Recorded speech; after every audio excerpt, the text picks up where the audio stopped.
time with the, when I call to order the September 9th meeting of the Bowie Town Council. Please join with me in the word of prayer. Father, who art in heaven, hallowed be thy name. Thy kingdom come, thy will be done, on earth as it is in heaven. Give us this day our daily bread. Forgive us our trespasses, and forgive those who trespass against us. Lead us not into temptation, but deliver us from evil. For thine is the kingdom, the power, and the glory, forever. Amen. Please join with me in the pledge to the flag. Pledge allegiance to the flag of the United States of America, and to the republic for which it stands, one nation, under God, indivisible, with liberty and justice for all.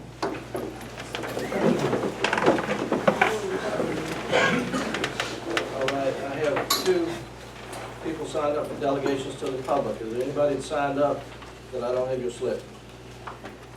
Okay. Val Wilson, Fire Chief. I appreciate your time. I'm just going to cover three things real quick tonight. First of all, last meeting came up here, we talked about funds. And I got to talking to some people in Burkeville, and in comparison of all the fire departments' budgets. Town of Burkeville with 400 and some citizens over there have a $50,000 budget. It's around 30. So, that's pretty bad. That's what the town of Burkeville provides. Provides to their fire department versus our 30,000. So,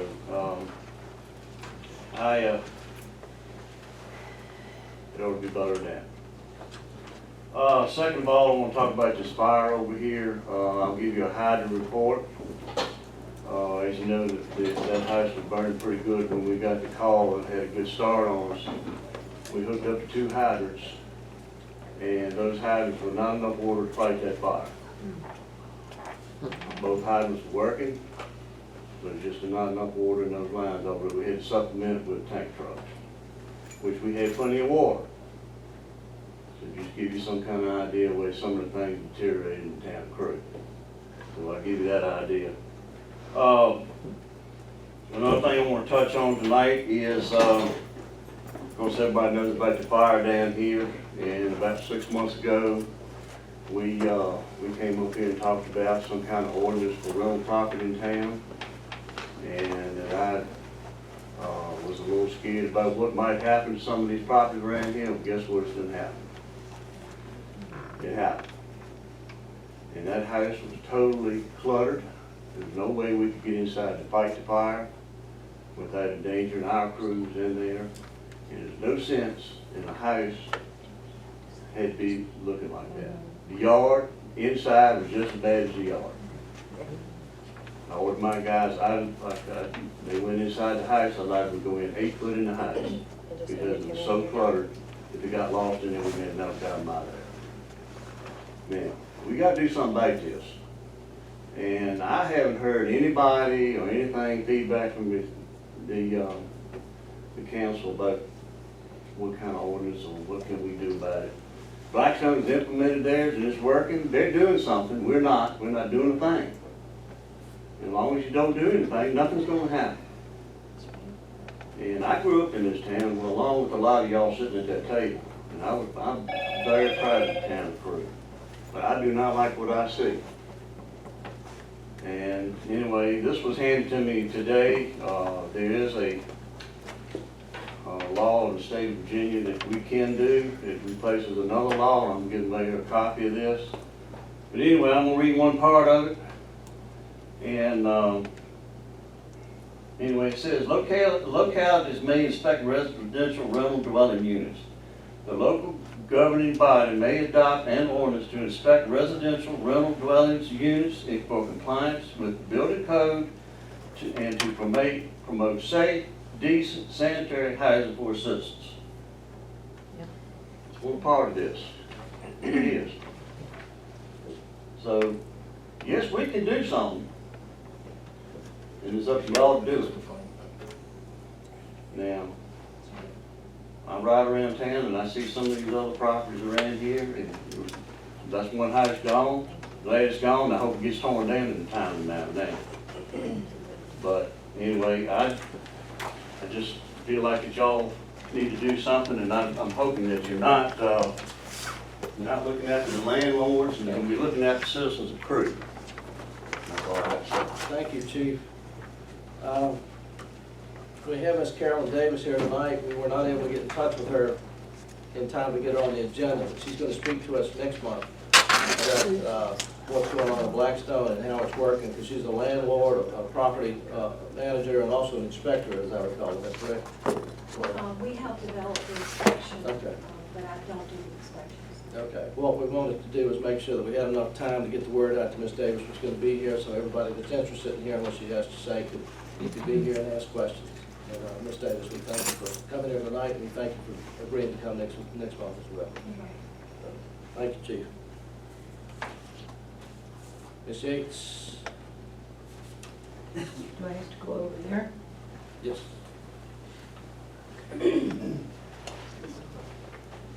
Well, the first question I'd like to ask is about the sidewalks. Is the town addressing the sidewalk situation in this town at all?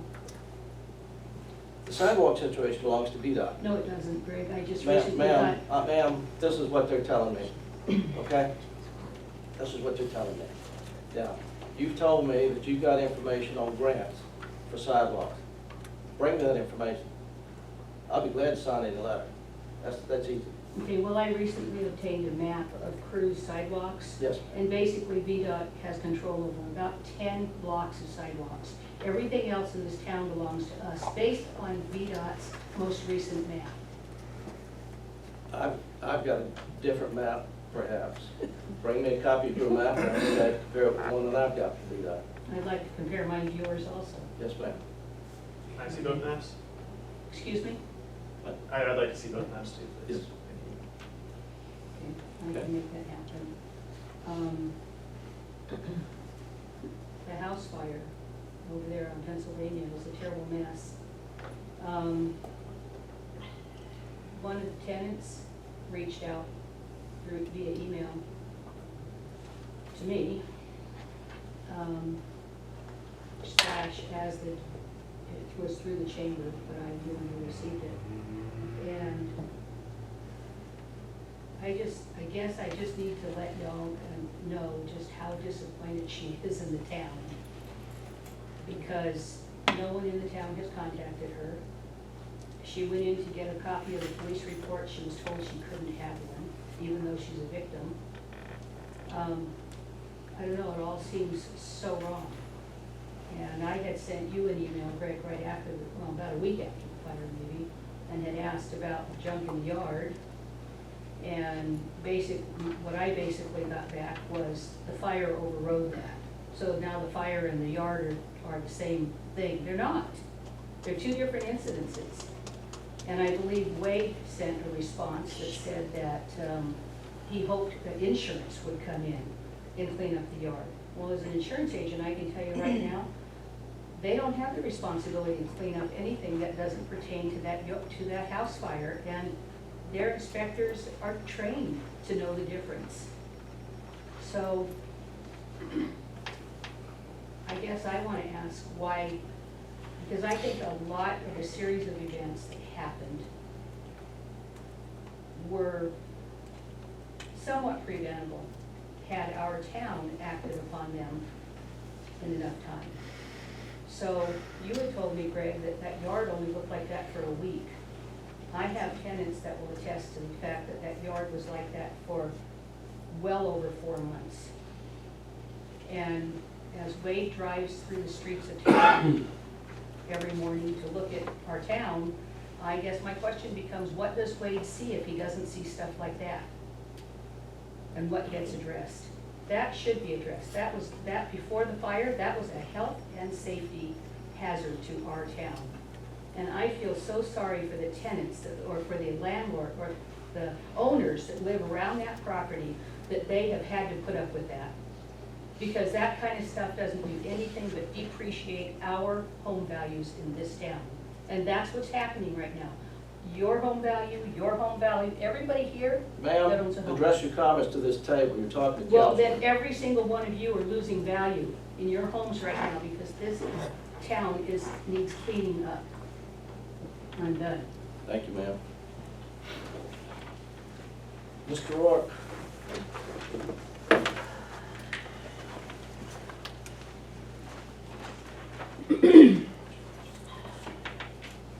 Remember, Mr. Rourke, you're addressing council. Okay. All right. How you doing? How's council doing tonight? Yeah, I know where I'm at. Okay. I like to focus on 3 words with you guys tonight, and that's hope, potential, and together. Now, it's been well stated for months now about all the problems in the town of Crewe, and rightfully so, when it comes to drugs and the rise in violent crime. However, I want to explain some of what I've been told by the citizens. They are scared, and they hope you can help them. They hope you can fix these issues. They hope that these issues don't get worse, and they hope that accountability comes to those who have failed them. They hope some resolutions are coming soon. As long as there is hope, then there lies potential, and Crewe has potential. Potential for growth, and potential for a safe environment, and potential to be a truly happy place. Take the National Night Out. It's by far one of the town's largest activities, and it's a good event for the whole community. It gives increased opportunities for the police department to have positive interactions with the community, and especially children, who by learning at an early age that police are there to help and protect them, which gives these kids lifelong positive perceptions of law enforcement. It's also done at a minimum cost to the town, so it's a win-win for everyone.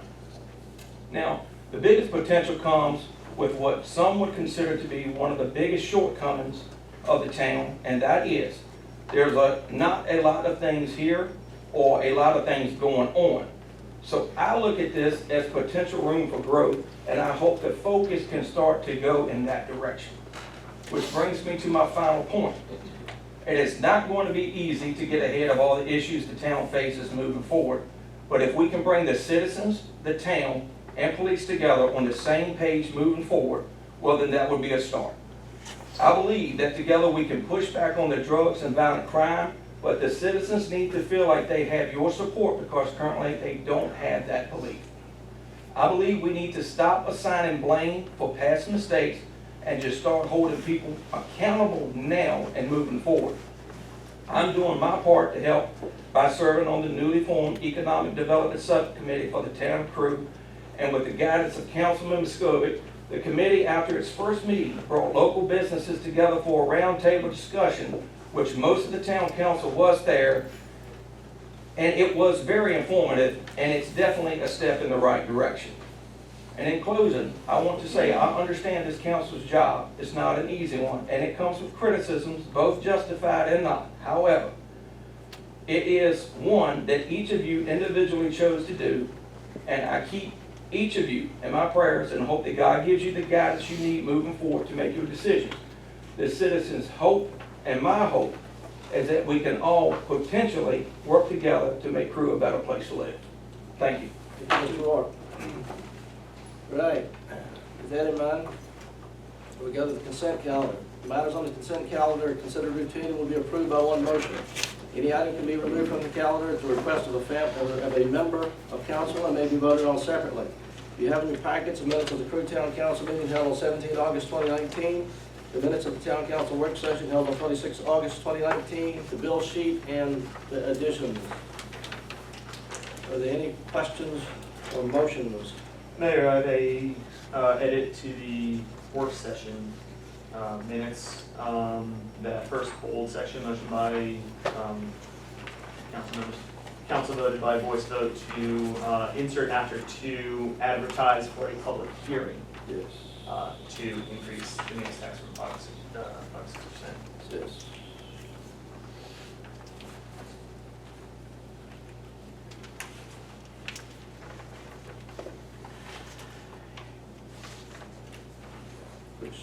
What are you correcting? The bold? Correct. Yes. What, repeat it. Currently, as Brandon says, council voted by voice vote to increase sales tax. Right, I'm saying it should right, be right, advertised should for be. a public hearing. Right, okay.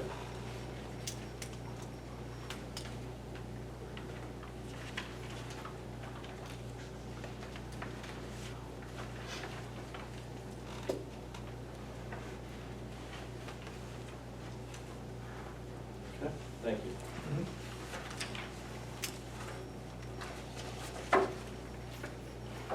Do we have a motion to approve? I move to approve the consent calendar with the correction and also with our additions. We have a motion to approve. Second. All in favor, say aye. Aye. All opposed, by like sign. All right, motion carries. Town manager's report. Just a few items, bring you up to date. The Lipscomb Stratton project, the DHCD project has been completed, and the final closeout papers have been signed and submitted. While we would like to have had more participants, a great deal was accomplished, and the area looks much better. I'm confident that the citizens who participated are more than satisfied. We thank the Department of Housing and Community Development, Southern Outreach, which is the work group that helped. Also Megan Haley, with the Novelty County Planning, for their hard work on this project. If you haven't ridden down Lipscomb Stratton, then I urge you to ride down and take a look at some of the work that was done down there. Grass continues to be an issue. The town, we cut 12 yards in the last month. They will be billed or have been billed. There's a process in place. If it's vacant, then we, if nothing else, we hold the bill. At some point, somebody comes along and wants to put the water in service or whatever, we're collecting the money then.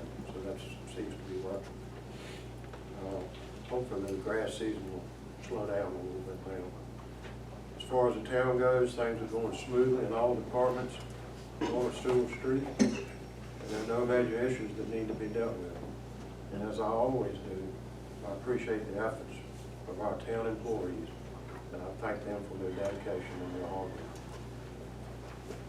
Thank you, town manager. Any questions from council to the town manager? The grass that are cut, were they in vacant homes or? Some were and some were. Have we taken photos of the posted scrap? Uh, The project? That's part of the final closeout. Did anybody go take pictures that you know of? I think Joanne did when she was here for I thought they did. so. Perfect, yeah, just to memorialize that new project. A lot of people got a lot of help, and they needed it. And, you know, they've got something now to be proud of, and I hope they'll realize that. They seem very willing to, they have a payment that they have to pay on this. It's based on their income, but as far as I know, they're all paid, some of them are paid ahead, so they recognize that they did very well with this. Successful completion of those DHCD projects also opens the door for future projects.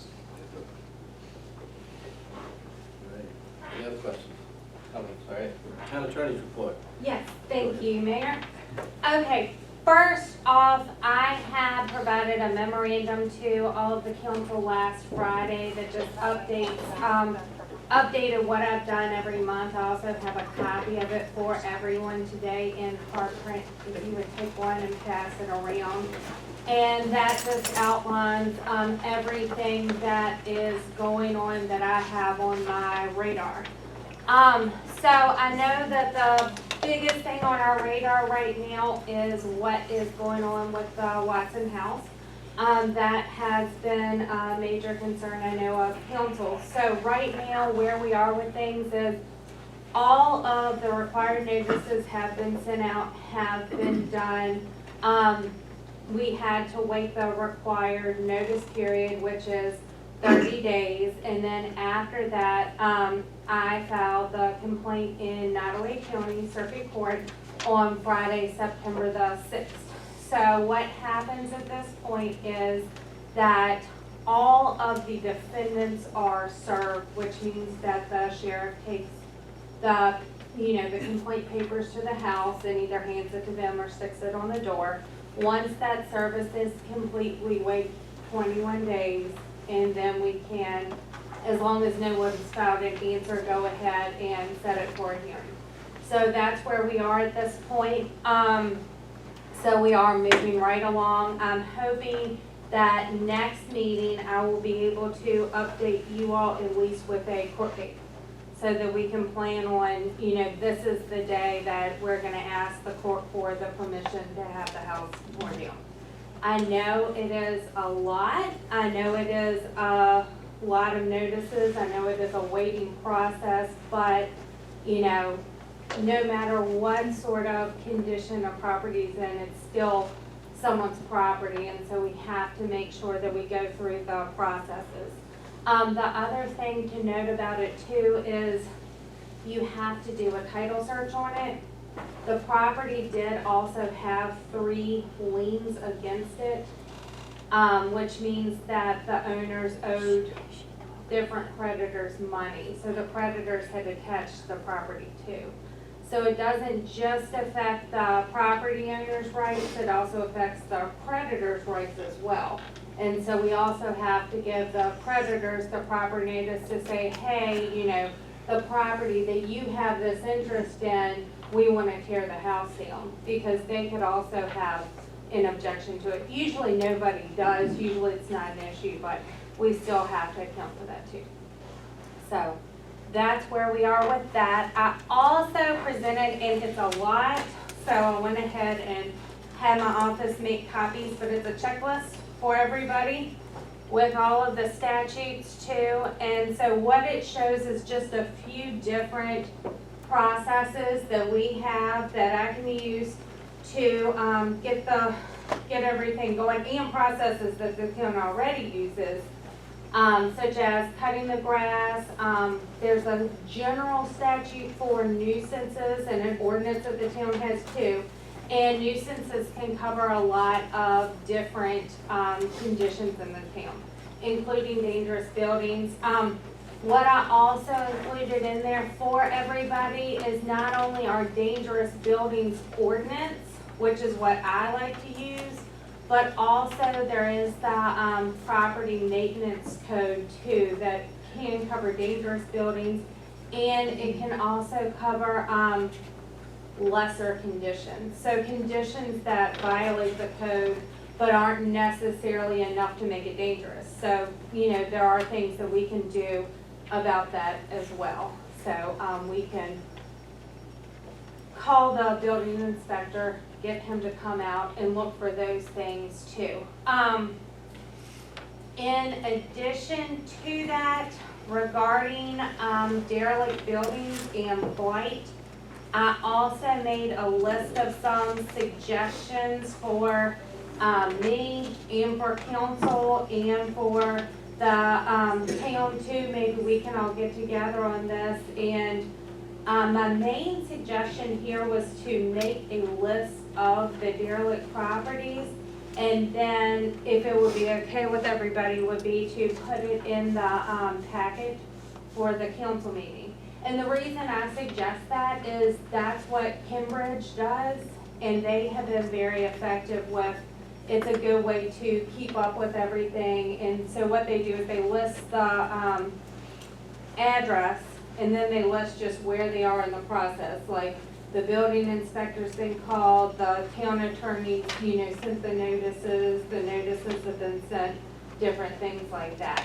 So I put together a list of some suggestions, and then I also have copies for everyone too. And that's most of what it talks about. And then also just some things that we can do to make sure that, you know, things are rolling along smoothly. I also have, and I'm going to hand this out to you all later because it's a lot of reading material, and that is we have been talking for quite a while about the franchise agreement between the towns and the different franchisee people. And I do have a proposal from one of them. I don't think it's anything that's in final form by any means. I think it's something that we'll definitely have to work on and negotiate because it's kind of what they're proposing. But I do have a copy for everyone too, just for everybody's general knowledge, and then I'll proceed with negotiating that as well. So, I believe that's all I have. Does anybody have any questions? I just got a comment, this is awesome, thank Okay. you. You're welcome. Yeah, I figured that that would be something helpful to have, and it gives everybody the set timetables too. So, once I say, oh, I've issued a notice or something like that, if I don't, I will try to provide the correct information. But if for some reason I don't, you can say, oh, well, now it's 10 days and we can cut their grass, or it's 10 days and we can take them to court, or whatever needs to be done. So. I really like this, making lists of the properties and bringing it to council every Yes. month. But I would say, can we make lists of derelict and blighted properties? Yeah, because Cambridge just does, the dangerous buildings pretty much, or buildings that need to be corrected, but certainly that could be a list. Tessie, who makes that determination? What Cambridge does is they write up a list of properties that they think may have an issue. You mean Cambridge The Council or? The council can do it, the council, the mayor, or the manager can put properties on this list. So anybody can put the properties on the list. Once it's on the list, what Cambridge does is it contacts their building inspector, and then the building inspector makes a time when he's gonna be in Cambridge, and he will, go to the different properties and make the inspections. So, it's some that when he does the inspections, now, note that those are only the inspections for the outside at that point, unless you get consent for the inside. So do they use the county building inspector? Cambridge does not. Cambridge uses, They got their own. yes, they have their own. He's also the town of Chase City's building inspector too. And so he's more of a contract building inspector. And then Lunenburg County does not work So for they have to pay him to do that. What they do is they pay him, I believe, per inspection, but I could be wrong on that. I think it's a per inspection thing. That's the same way we need to do with Nottaway. It's like $50 per Mhm. inspection. Yes, and that's part of the rental inspection ordinance. Yeah. One more question. Could we post these photos of these properties legally? As That- a shame tactic? That is a good question. I can look that up and shoot you an email and let you know if that would be something that we're allowed to do. But I will, that's a good question. Where would you be posting it? In the newspaper, on Facebook, anywhere? If it's observable from a public street, you can do it, all right? I don't think we as a town can do it, because that's the state moving in on somebody's personal property without due process. Hmm. Now, if you had Wendy's derelict building blog, you could do it, Even being on council, I can do it? as long as you put on there that you acted as an individual citizen, Not on behalf of the church. not on behalf of the town. I don't imagine that there's actually a legal impediment to doing it. It's a Better check on ethical or moral, but that's what we have a town attorney for. I'll look at that and see, can we post pictures? It would be anywhere? inappropriate to use the hand of Big Brother to beat up on people without due process. I'm just saying after a letter is issued, and if it's nothing is done. But going back to my question and the answer that Wade asked the town attorney, I believe that with the spotlight abatement process, the chief executive of the town can identify what he considers to be blight within the legal definition of blight. Yeah, and that's another thing to point out too, is that Cambridge is usually using the dangerous buildings ordinance, which is why I said, that the different people, but you can always put something on the list and then have the appropriate official come and look at it. Yep. And that's another thing too, and I'm glad that the councilman mentioned this, is, another thought, and I think that Phil had brought this up a few meetings ago, was regarding the spot blight procedure. And I have recently looked into that with another locality. So I think that may be something that we need to think about in the future, utilizing, because with the spot blight procedure, what you can do is you can actually use eminent domain to acquire the property and get ownership of it now. Because one of the big problems that we have had is, you know, you tear down the building and then there's a vacant property with a large lien on it. And so this way, the town would already own it instead of waiting for, you know, some additional procedure like delinquent taxes or something like that to come along. But it's more legal hurdles and hoops even than now because the town will be owning it. But something to think about if it comes up. Any other questions from council to the town attorney? All right, we'll be going into executive session with the town attorney. Mayor's report.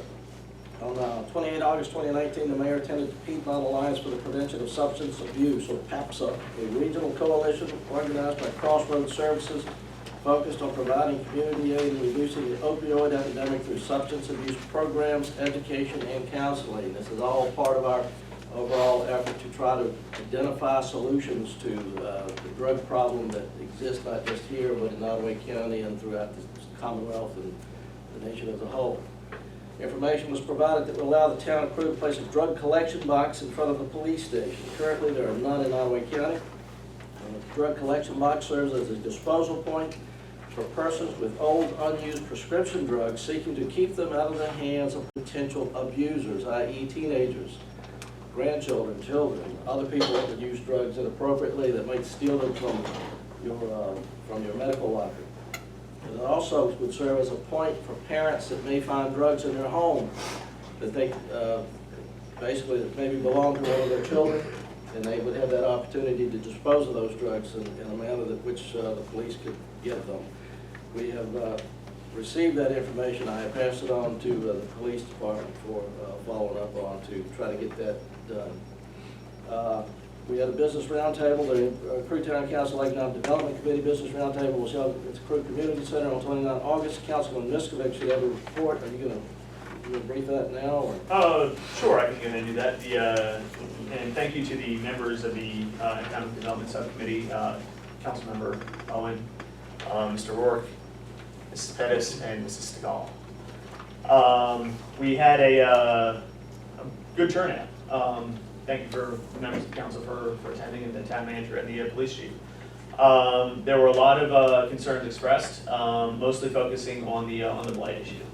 The EDC will be meeting tomorrow evening, and I believe that the conversation will go towards addressing the blight issue. What are our next steps? And thank you to the town attorney for bringing the paperwork in today, because that gives us a great starting point to create a strategic plan for reducing blight. And then we will also be having additional business roundtables probably every quarter, just to keep the businesses informed and keep council informed of the needs and concerns of our local businesses. Anything else? That's it. All right. One last item. Chief Dixon, can you come here, please?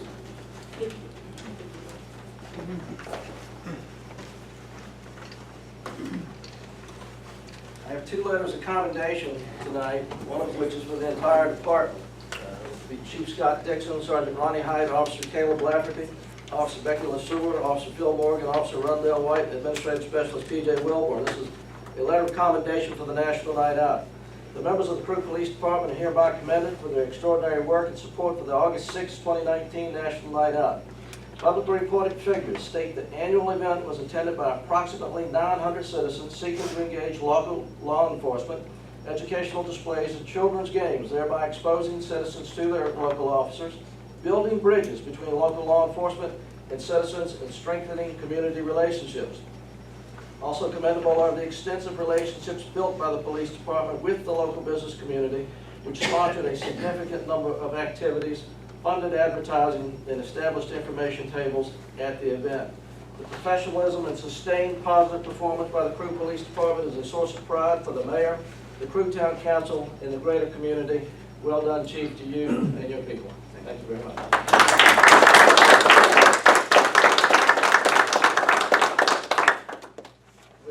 This is for Officer Height, and I'll go ahead and read it. We have a letter of commendation also for Sergeant Ronnie Height. Crewe Police Sergeant Ronnie Height is hereby commended for his quick response to the recent house fire at 302 East Pennsylvania Avenue in Crewe. Responding to the call, Officer Height observed the house fully engulfed. Officer Height observed a dog in one of the windows. To save the dog, Officer Height entered the back of the house. In that process, he found 2 residents who were asleep and unaware the structure was in flames. Officer Height was able to get the 2 citizens out of the house to safety. Officer Height's selfless action to save a house pet led to the saving of 2 lives by waking them, providing warning of the fire, and helping them out of the house. Officer Height's personal courage, commitment to duty, and sustained professional performance are worthy of emulation. Through his distinctive achievement, Officer Height brings great credit to himself, the town of Crewe, the Crewe Police Department, and the greater law enforcement community. And I want to thank Councilman Bowen for bringing all of this to my attention. You can have that as a copy.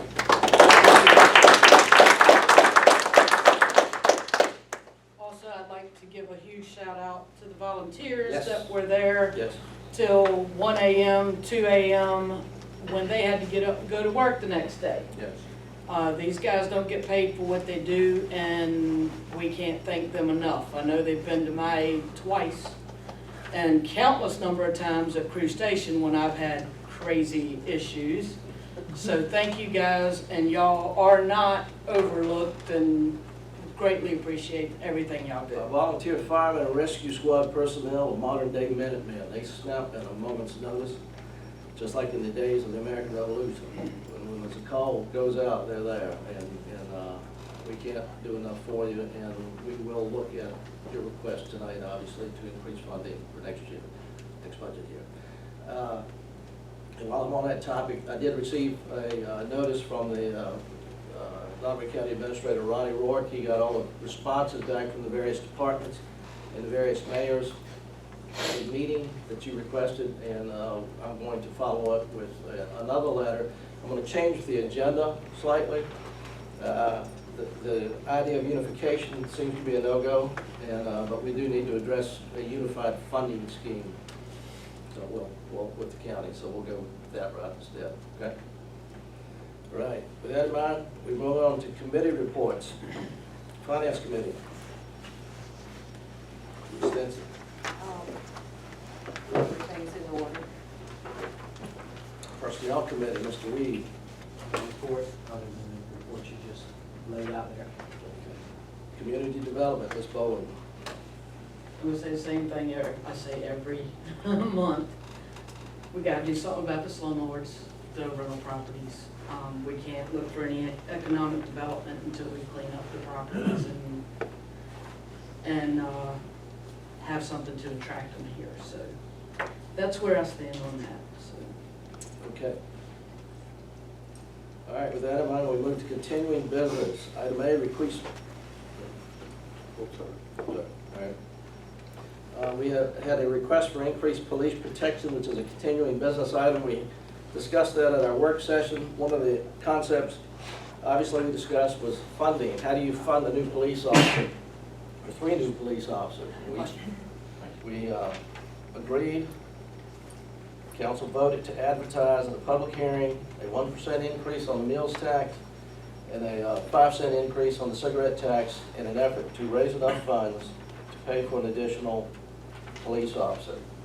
Now, that does not give us everything that the chief wants to have a full-up force, but it does provide a reasonable tax, equitably distributed, that would allow to have us 24/7 coverage at all times. Right now, we don't have 24/7 coverage at all times.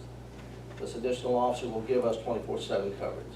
so you've got at least. Two officers. Two officers. 24/7. Yeah, we had 24/7 Yeah, well, that's a good point, We yeah. just have need two officers on duty. Two all the officers. time. 24/7. Now, Mr. Miskovic, I guess, had an just. Right, you first, want to- just a question, clarification about that. Listening to the recording from the meeting, I was under the impression that it would not give us full coverage 24/7 for two Oh, no, officers. no. Not the two, Okay, 24/7 coverage. The two officers will be in the evening. okay. Just want to clarify. Okay. Thank you.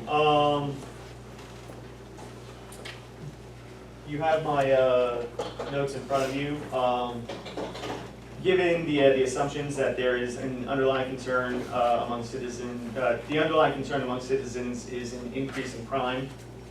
The increase in crime is correlated with the snowballing effects of an increase in blight, the increase in drug-related crime, and an increase in apathy within segments of the citizenry.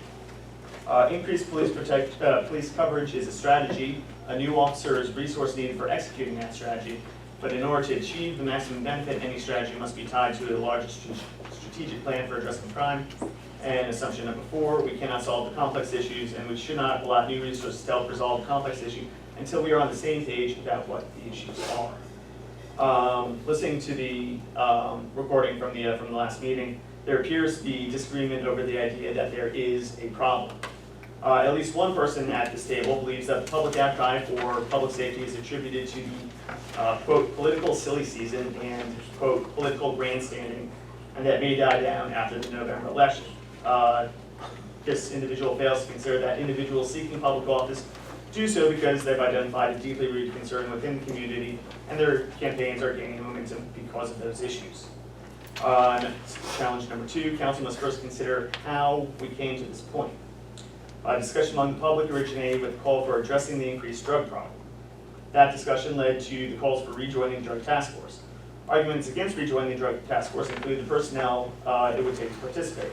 The question of increasing full-time officers was attached to the idea of rejoining the drug task force. Therefore, it follows that an increase in full-time officer should only be considered if that officer is used for rejoining the drug task force.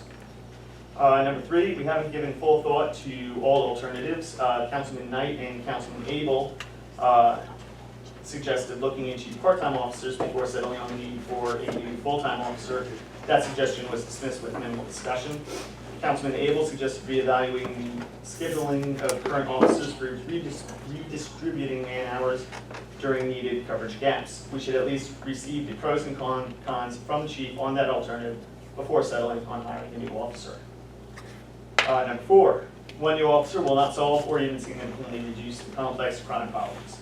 Given a lack of resources, our police department is reactionary as opposed to proactive. The chief's assessment is that it would take at least 3 new officers to become a proactive department. One additional officer will not eliminate or even necessarily reduce crime, as we would have just one of the required 3 new officers for moving from reactionary to proactive. In other words, we would have more coverage for responding to events after they occur rather than reducing occurrences. So a proposal I put together, and welcome my suggestions, is to create a comprehensive strategy for reducing the impact of the increase in crime. The steps would be, number 1, table the proposed increases in meals and cigarette taxes. So I'm going to revisit that at the end here. Number 2, council will create a working group to include the police chief, members of council, and members of the public. Number 3, the working group will, A, identify and define the problem, including evaluating the following statements for validity and root causes. There's an increase in drug-related and violent crime. Faith and trust in the police department has been declining.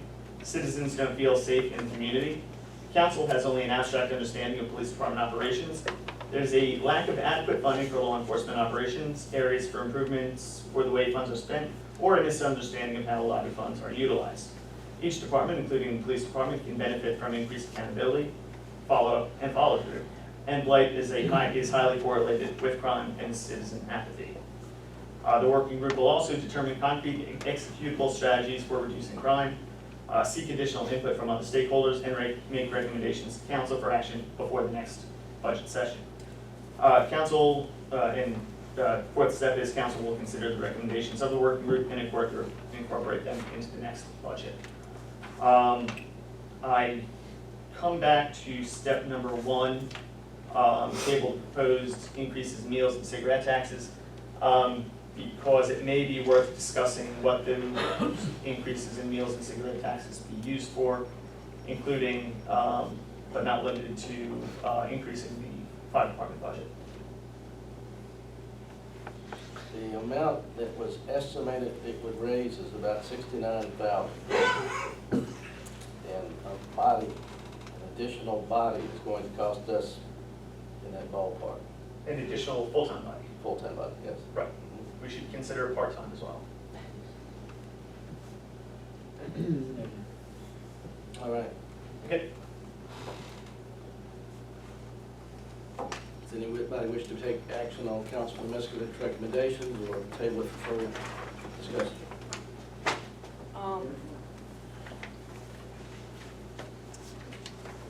Councilman Miskovich, who do you, in the working group, who would you envision being part of that? 2 members of council, so as not to create a undue burden on the town clerk or taking notes and such. The police chief and members of the public who council or the mayor see as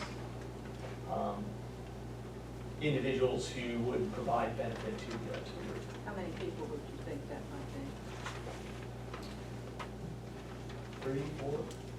And then they would, of course, the meetings, being public meetings, would be open to everyone. Well, doesn't it to citizens of the town of Wood, taxpayers that have to vote? Okay.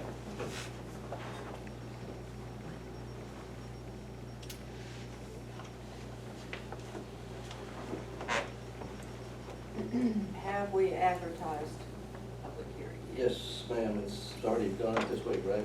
Or this next week? Goes up next week?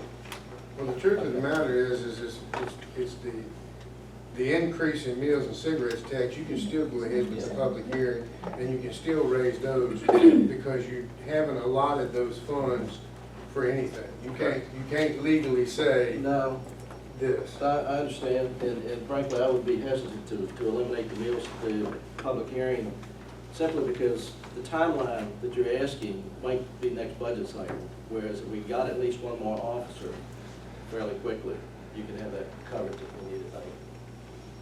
And that's kind of why I support moving ahead on the, I'll make a motion that we move ahead with advertising for the public hearing to raise meal tax and cigarette tax in order to support the funding of another full-time police officer. all right? We can still get in to this committee too, Yeah, to you look can at still the, get into all that, but right now, there's a motion on the floor, is there a second? Just a quick clarification, can we earmark? That was my No. comment. You said you can't earmark. Okay, very well. Rescind my motion. I make a motion that we continue on with the public hearing to raise meals tax and cigarette tax. I'll second that. Okay, so we have a motion and a second. Mr. Reed, Mr. Miskovic, any further discussion?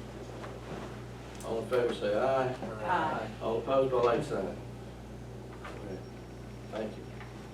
All right, moving on to continuing business, we have resolutions for the Norfolk and Western building. Mr. Miskovic, you've been working the issue. You want to discuss that? Yes. All right. Bear with me on this, what is that,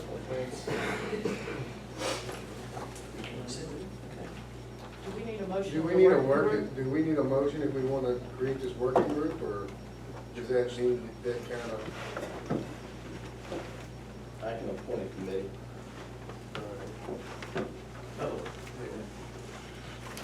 Okay. So, council, we've, as you know, we've been working on this Norfolk and Western Division Headquarters Rehabilitation Project. The site currently, it's actually a 69-year-old office building formerly owned by the Norfolk and Western Railroad.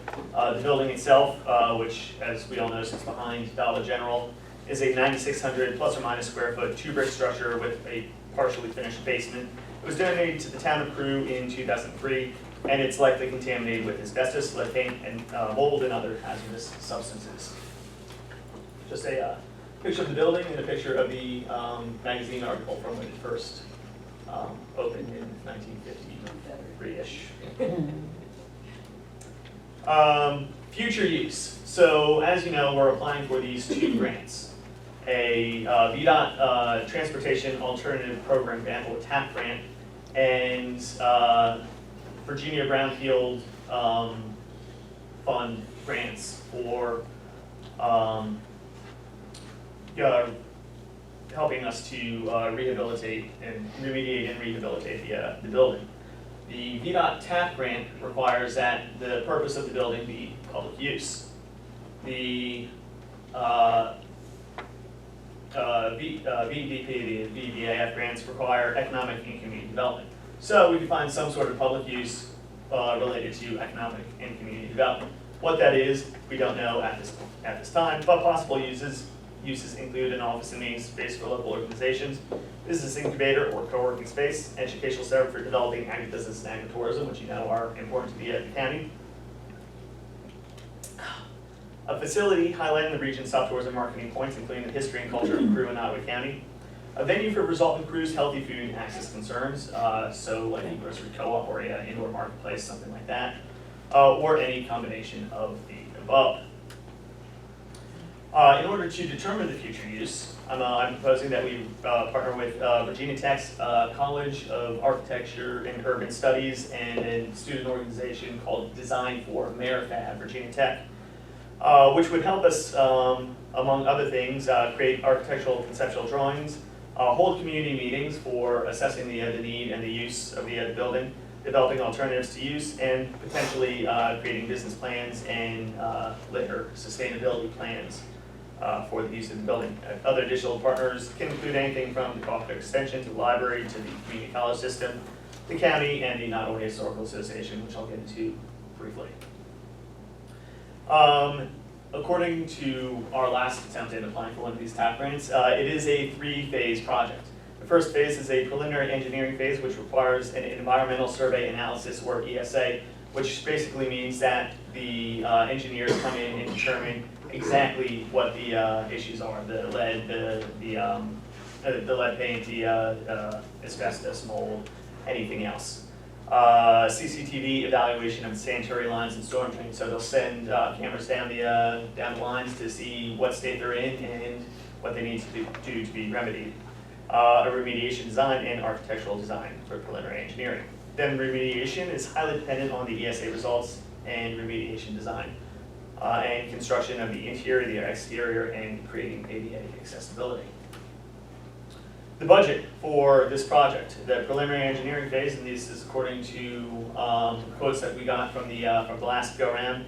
The PE phase is $350,000. Remediation is up to $600,000, but again, that's highly dependent on the results of the ESA. And construction is $1.8 million for everything that we would want, for a total of $2.2 million. Now that sounds like a lot of money, but let me go into a little bit about how that's going to be funded. So the ESA, and that's just breakdown of the preliminary engineering phase. A good portion of that, $90,000, comes from VDOT's 5% oversight. VDOT oversight, which they require 5% of the construction phase. Construction phase, again, included in that is the remediation, debris removal, accessibility, new HVAC system, new walls, doors, plumbing and electrical, replacing the roof, creating a new 30-space parking lot, and repairing the existing 13-space parking lot. Funding comes from these 3 sources. The VDOT TAP grant comes from federal funds, so it carries with it a 20% match. The VBAF planning and VBAF remediation grant both require a 50-50 match. Go ahead. On the matches, is it going to also be in-kind labor? Does it have to be cash? I believe it can be in-kind labor, but let me get to further explain the 20%, the 50%, and 50% match can come from the other grants. Okay. So the TAP grant, 20% match would come from the VBAF planning and remediation, and the planning and remediation would come from the 80% that VDOT would be giving us. Local match obligation, so 20% of $2.2 million is $442,000. VBA F1 and 2 totals $350,000. The unaccounted for sum would be $92,000, almost $93,000. Other potential funding sources for that $93,000 include tobacco grant funds, especially if this is a economic development driver, different DHCD grants, and private funding. Especially the private funding, especially for the sustainability of the building, creating some sort of nonprofit or what have you to move forward with that. Tentative timeline, as you know, December 2019, we had the pre-application deadline, and that was complete, and our pre-application was approved, so we have to go ahead to move forward with the full application. And we began conversations with stakeholders. In fall 2019, the BVA planning application is on a rolling basis.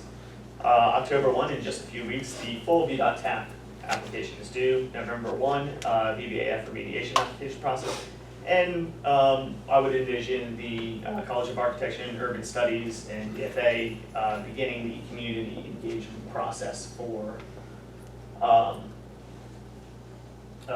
determining the use of the facility. Because even if we don't get these grants, we still need some sort of use for the facility for determining what to do with it in the future and applying for other grants. The biggest impediment I see to being selected for one of these grants would be that we don't have a firm, concrete use.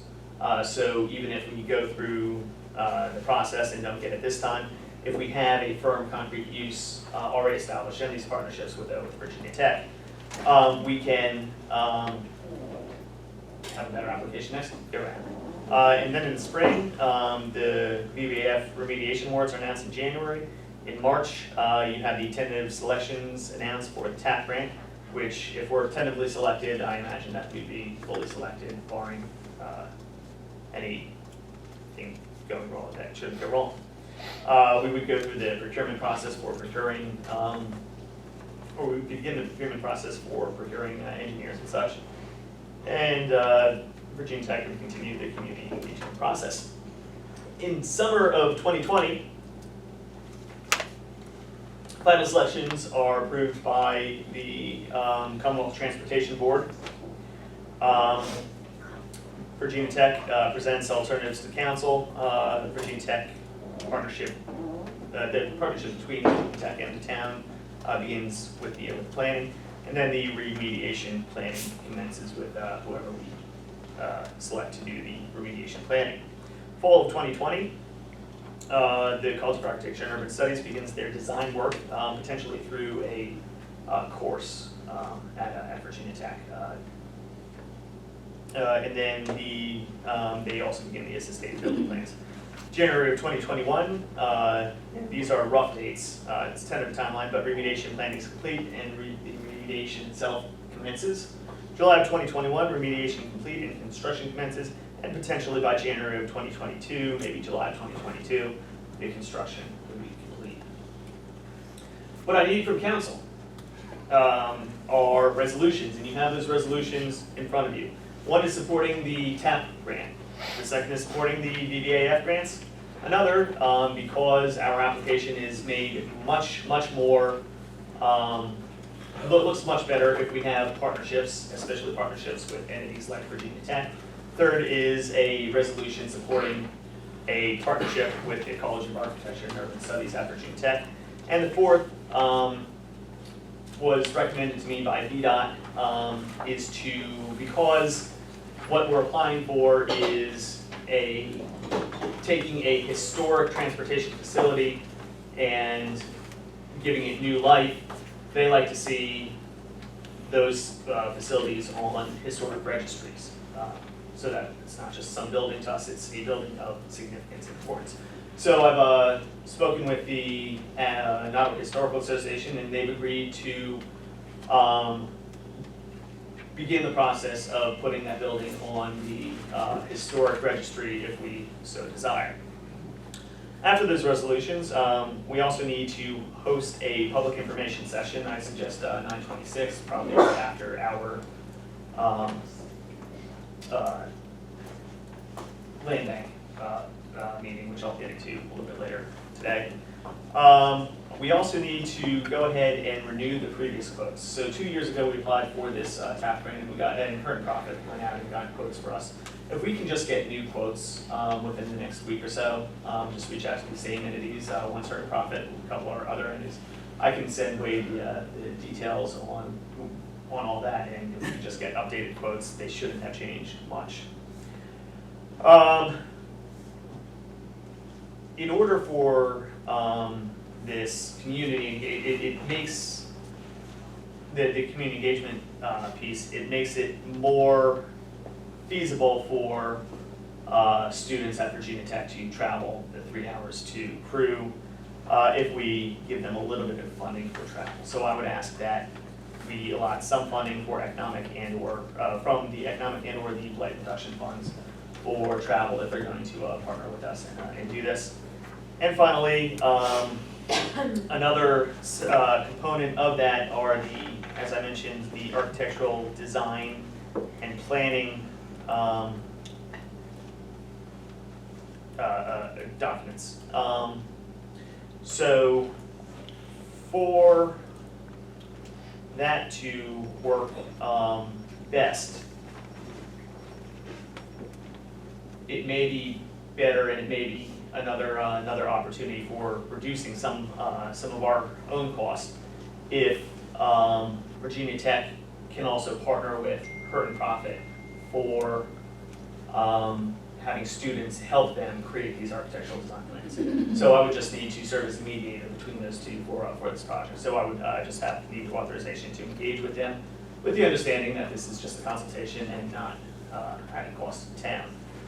And then I just need some letters of support from the others, but that's not for council's. Regarding the reimbursement of funding, I would throw that to the Finance Committee for evaluation at the present time. Reimbursement of? What is it you want to reimburse the students for? Oh, well, it would be travel. So we'll need to get mileage, we'll have to see if it's in the budget, we gotta figure out what money's coming from, how many students are you talking about? I'm not sure yet, but we'll, as long as council's open to the idea, we can move forward with that part. All right, I only got 3 resolutions. We only have 3 resolutions. I only got 3. I So which one's missing? I don't see the tab. Let's see. Well, let me read it all to you now. Okay. So you making a motion as you read it? Yes. So, For clarification question. Sure. This is the only one that, I mean, the reimbursement for the mileage is the only one that requires any money right now. Yes, Okay. correct. In fact, that doesn't require money at this point. It's simply establishing a partnership with Yeah, the them. grants are taking care of everything else. So, let me pull up this, Well, one of these resolutions says that we're committing to the 50% match required.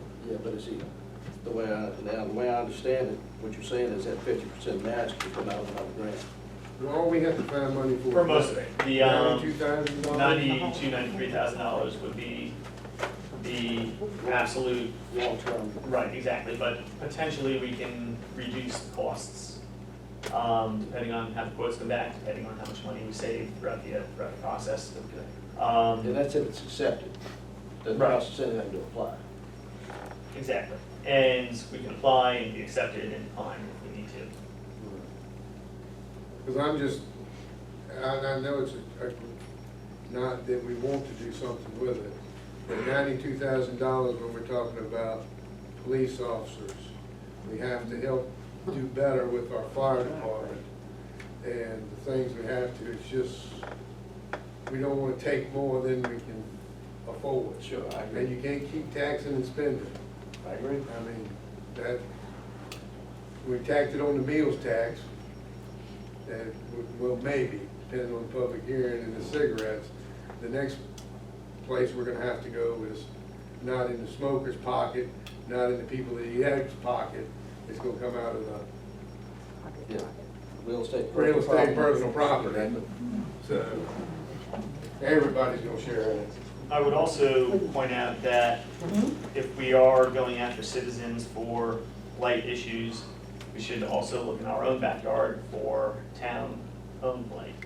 And this building's been sitting there vacant for the past 16 years.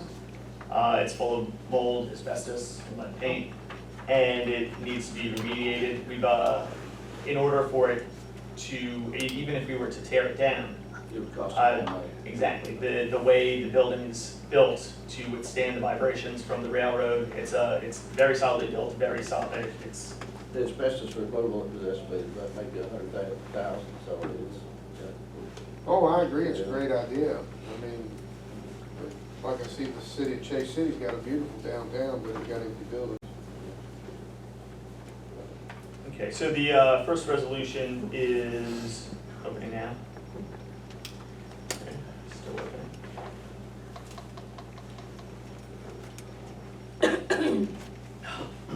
Supporting the remediation, rehabilitation, and repurposing of the old Norfolk Western Division headquarters for a public use facility for economic and community development, and committing to a 20% match requirement, which again would come from, the majority would come from those BBAF grants.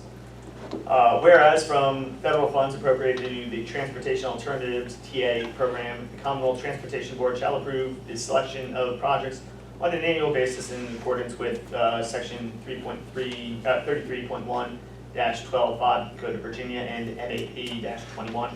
And whereas the town of Crewe, in seeking to remediate, rehabilitate, and repurpose the old Norfolk and Western Division headquarters for public use facility for economic and community development, the project is applying for a TA grant in an amount not to exceed $2.3 million. And whereas the town of Crewe is simultaneously applying for additional grants and seeking alternative funding sources to meet the 20% match requirement. Now, therefore, be it resolved, the town of Crewe hereby supports the project, and be it resolved further, the town of Crewe commits to provide the 20% match and provide for future maintenance and upkeep of the completed project. all right, we have a motion by Mr. Miskovic.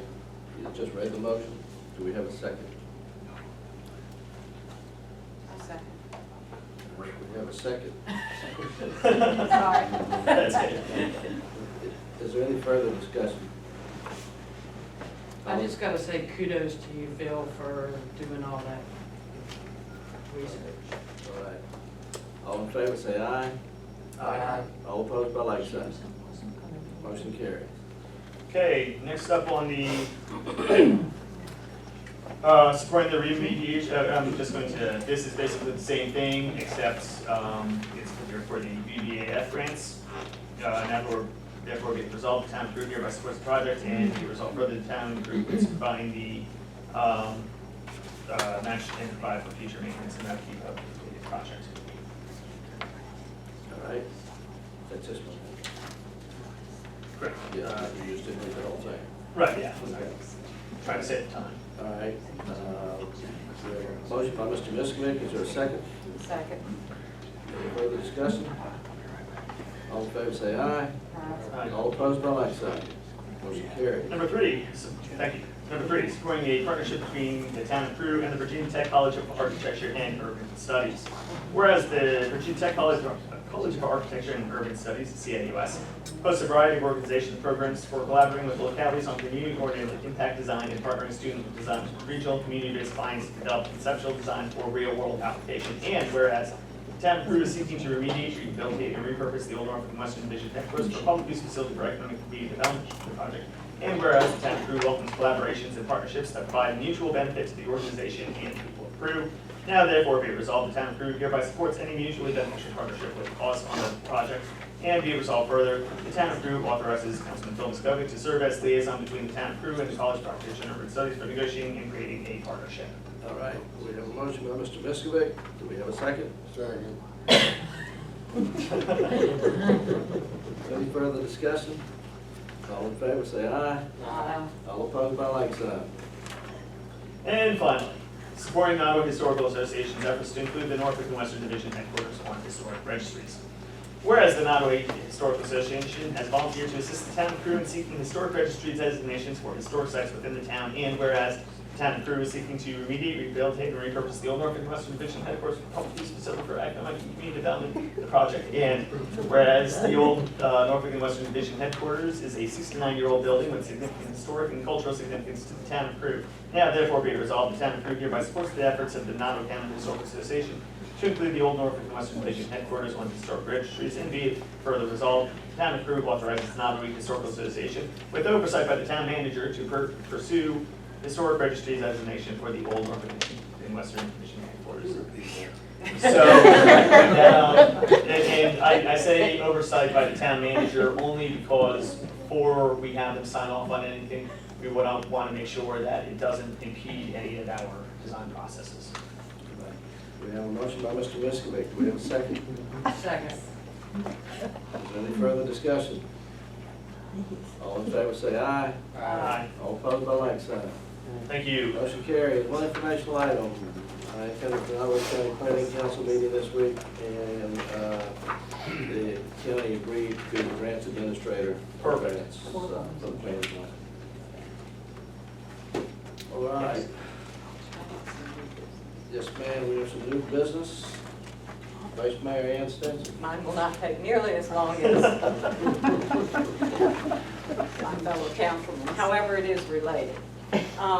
Peggy Figler, who is president of our Nottaway County Historical Association, has been doing some research and working diligently on trying to develop a list of properties that could be included in a historic district for the town of Crew. And she has made significant progress, and at this time, she would like to meet probably with town officials, the mayor, and whoever else would like to be there to go over what she has so far. And I have a lot of questions about what that designation would entail. I'm available Okay. anytime. Did she have a copy of that report that was done in the 90s by the Department of Historic Resources? I'm not sure. Okay, I have a copy. But Okay. It's my copy. Well, with your permission, I'll let Peggy know Okay. that we're interested in meeting with you and set a time. All right, sounds good. Any other new business? Just very briefly, we spoke previously about setting up a land bank meeting with representatives from the city of Danville and the city of Richmond to better understand what a land bank is, what would be required of us. We have that meeting set for the 26th of this month at 10 a.m. and we'll have it here. Thank you. Any other new business? You said 10 a.m. 10 a.m., that's correct. Oh, and then I would also like to advertise for a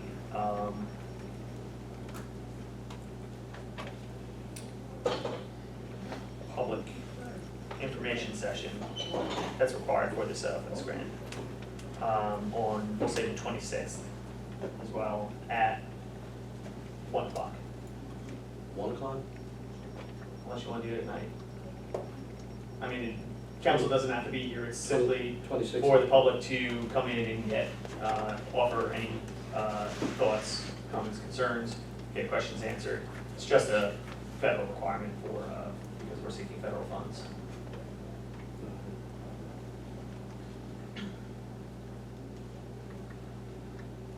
Okay. And let me make sure that that was all I needed from that list, but I just forgot.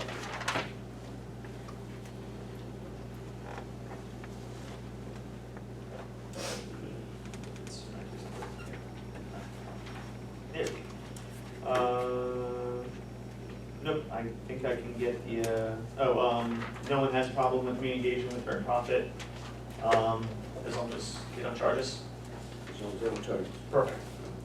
And I'll get with the town manager at Nicholas. Okay. That's it. All right, I have one informational I forgot to mention. I will be meeting with the town manager and the vice mayor and I think council. No, I won't be in the All right. meeting. You were buying lunch. I know, I'm failing out. You know what, I skipped it. So the vice mayor, I, and the town manager will be meeting with representatives of the governor's office at noon on Friday to discuss the water situation with the state facilities. All right.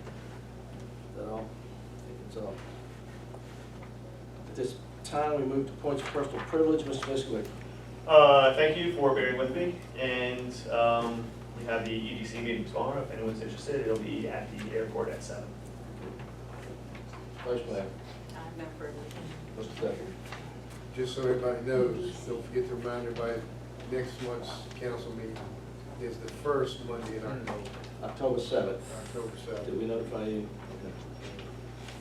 All right. Ms. Bowen. No. Mr. Reed. All right, at this point, I will entertain a motion to go into executive session in accordance with Virginia State Code 2.2-3711A, subsection 1, personnel, and 5, prospective business. Do we have a motion? So moved. Mr. Duffy has made a motion. Do we have a second? Second. Mr. Stinson has made a second. Any further discussion? All in favor, say aye. Aye. All opposed, by like sign. Go into executive session. We just came out of executive session. I need to certify that we discussed no item outside of Virginia State Code 2.2-3711A, subsection 1, personnel, and we did not discuss prospective business. So, Mr. Miskovic, Yes. Mr. Reed, I certify. Ms. Bowen, Yes. Mr. Duffy, Certified. Ms. Stinson. Certified. All right, we have certified that the meeting was held consistent with law. Do I need a motion then? I move to adjourn. Second. All right, we have a motion to adjourn and a second. All in favor, say aye. Aye. All opposed, by like sign. I understand.